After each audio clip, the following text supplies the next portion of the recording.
நீங்கள் பார்த்துக் கொண்டிருப்பது AJK டிவியின் புதுவை மாலை. வணக்கம். தீபாவளி பண்டிகைக்கு ஆதி திராவிட மக்களுக்கு வழங்கப்படும் இலவச வேட்டி சேலை திட்டத்தை ஏம்பலம் தொகுதியில் அமைச்சர் ராஜவேலு முன்னிலையில் முதல்வர் ரங்கசாமி துவக்கி வைத்தார். புதுவை ஆதி திராவிடர் நலத்துறை சார்பில் ஆதி திராவிடர் மக்களுக்கு தீபாவளி பண்டிகைக்காக வழங்க வேண்டிய இலவச வேட்டி சேலை வழங்கும் திட்டத்தின் துவக்க விழா ஏம்பலம் தொகுதிக்குட்பட்ட கிருமாம்பாக்கம்பேட்டில் நடைபெற்றது. நிகழ்ச்சியில் சிறப்பு விருந்தினராக முதல்வர் ரங்கசாமி கலந்து கொண்டு இலவசமாக வழங்கப்படும் வேட்டி சேலை தரமானதாக உள்ளதா என்று பார்வையிட்டு ஆய்வு செய்தார். துணியின் தரத்தை அறிந்த பின்னர் இலவச வேட்டி சேலையினை பயனாளிகளுக்கு வழங்கும் திட்டத்தை அமைச்சர் ராஜவேலு முன்னிலையில் துவக்கி வைத்தார். இதனைத் தொடர்ந்து ஏம்பலம் தொகுதி முழுவதும் 8033 ஆண்களுக்கும் 8481 பெண்களுக்கும் இலவச வேட்டி சேலை வழங்கப்பட உள்ளது.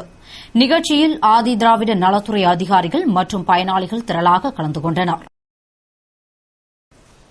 அண்ணா நூற்றாண்டு நினைவு நூலகத்தை இடமாற்றம் செய்வதை கண்டித்து திராவிட முன்னேற்றக் கழக மாணவரணி சார்பில் நடைபெற்ற கையெழுத்து இயக்கத்தை முன்னாள் நகரமன்ற துணைத் தலைவர் திரு ஜான்குமார் துவக்கி வைத்தார்.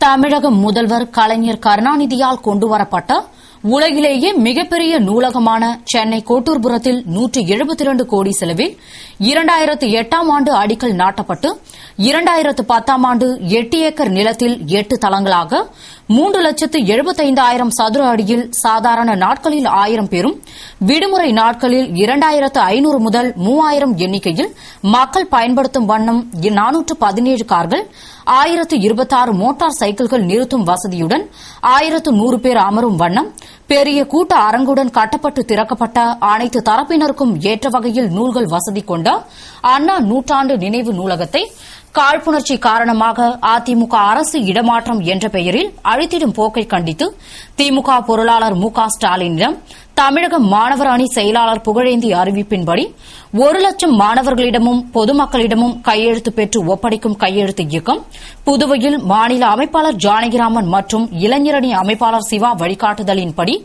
புதுவை மாநில மாணவர் அணி பொறுப்பாளர் மணிமாறன் தலைமையில் நடைபெறுகிறது. இந்த கையெழுத்து இயக்கத்தை முன்னாள் நகரமன்ற துணைத் தலைவர் ஜான்குமார் தனது இல்லத்தில் துவக்கி வைத்து தமது குடும்பத்தினருடன் கையெழுத்திட்டு ஆதரவினை தெரிவித்தார். நிகழ்ச்சியில் மாணவரணி மணிமாறன், இளைஞரணி இளம்பருதி, ஞானசேகரன், ஆனந்தராஜா, கோயில், ஜெயமுருகன், வேல்முருகன் உள்ளிட்ட மாணவரணி நிர்வாகிகள் பலர் கலந்து கொண்டனர்.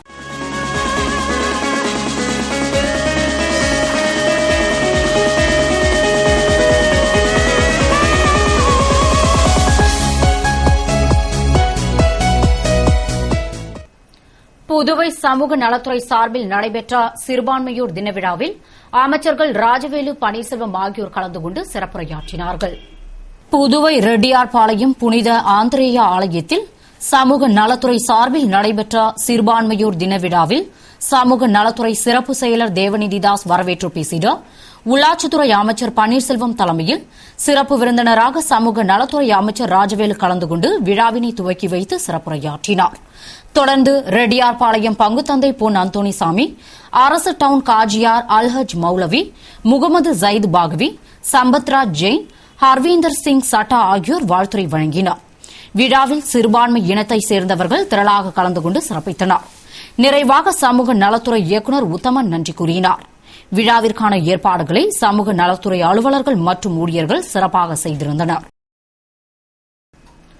பணவீக்கம் மார்ச் மாதத்திற்குள் 6 அல்லது 7% குறையும் என்று மத்திய நிதியமைச்சர் பிரணாப் முகர்ஜி நம்பிக்கை தெரிவித்துள்ளார்.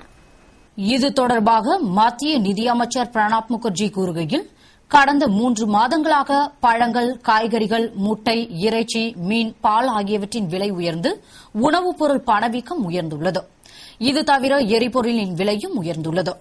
இவ்வாறு பணவீக்கம் உயர்ந்ததற்கு சர்வதேச விலை நிலவரம், தேவைக்கு ஏற்ப சப்ளை அதிகரிக்காதது, ரூபாய் மதிப்பு வீழ்ச்சி ஆகியவை காரணம். எனவே மாநில அரசுகளும் தங்கள் பங்குக்கு தேவையான நடவடிக்கைகளை எடுக்க வேண்டும். மேலும் விவசாயிகள் தங்கள் விளைபொருட்களை தாங்களே சந்தைக்கு எடுத்து வருவதற்கும் அவர்களிடம் மக்களை நேரடியாக பொருட்களை வாங்குவதற்கும் வழிவகுக்க வேண்டும். மற்றும் பணவீக்கத்தை கட்டுப்படுத்த மத்திய அரசு உறுதிபூண்டுள்ளது. நிலைமையை ரிசர்வ் வங்கியும் உன்னிப்பாக கவனித்து வருகிறது. இதனால் பணவீக்க நிலவரத்தில் சீரான முன்னேற்றம் ஏற்பட்டு வருகிறது. இருப்பினும் விரும்பத்தக்க முன்னேற்றத்தை அடைய இன்னும் அதிக நடவடிக்கை மேற்கொள்ள வேண்டும். இதனால் வருகிற மார்ச் மாதத்திற்குள் 6 அல்லது 7% பணவீக்கம் குறையும் என நம்புகிறேன் என்று கூறினார்.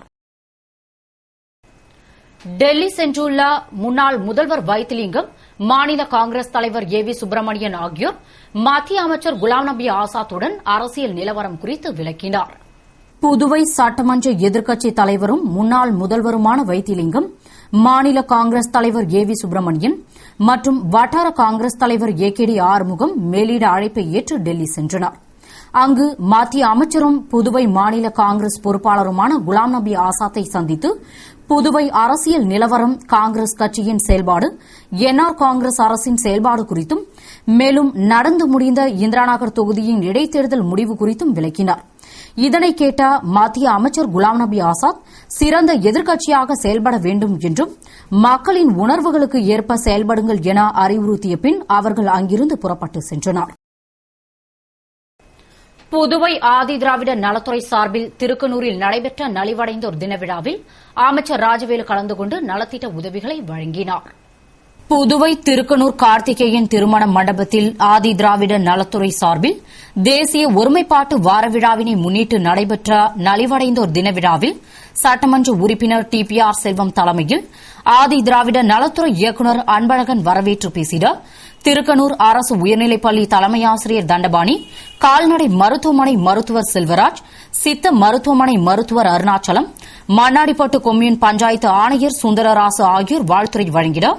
சிறப்பு விருந்தினராக அமைச்சர் ராஜவேலு கலந்து கொண்டு கூனிச்சம்பட்டைச் சேர்ந்த 30 பயனாளிகளுக்கு இலவச மனைப்பட்டாவும், மண்ணாடிப்பட்டு தொகுதியைச் சேர்ந்த 3 பயனாளிகளுக்கு திருமண உதவித் தொகையாக தலா 25,000, 2 பேருக்கு கலப்பு திருமண உதவித் தொகையாக தலா 50,000, 34 பேருக்கு கட்டிடப் பொருள் வாங்க 2வது தவணையாக தலா 1 லட்சம் வீதமும், கருவுற்ற மற்றும் பாலூட்டும் தாய்மார்களுக்கு 6,000 வீதம் 22 பேருக்கும் மற்றும் பல நலத்திட்ட உதவிகளையும் வழங்கினார்.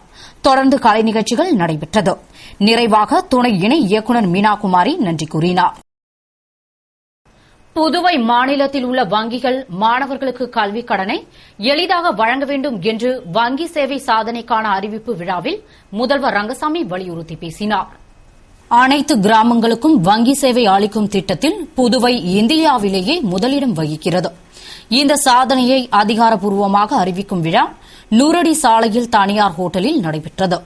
விழாவிற்கு இந்தியன் வங்கியின் தலைவரும் நிர்வாக இயக்குநருமான பாசின் தலைமையில் சிறப்பு விருந்தினராக முதல்வர் ரங்கசாமி கலந்து கொண்டு கிராமப்புற பெண்களுக்கு வரவு செலவு செய்யும் வகையில் மினி ஏடிஎம் கார்டுகளை வழங்கி பேசுகையில், புதுவையில் அனைவருக்கும் வங்கி சேவை திட்டம் 2005ஆம் ஆண்டில் அறிமுகப்படுத்தப்பட்டது.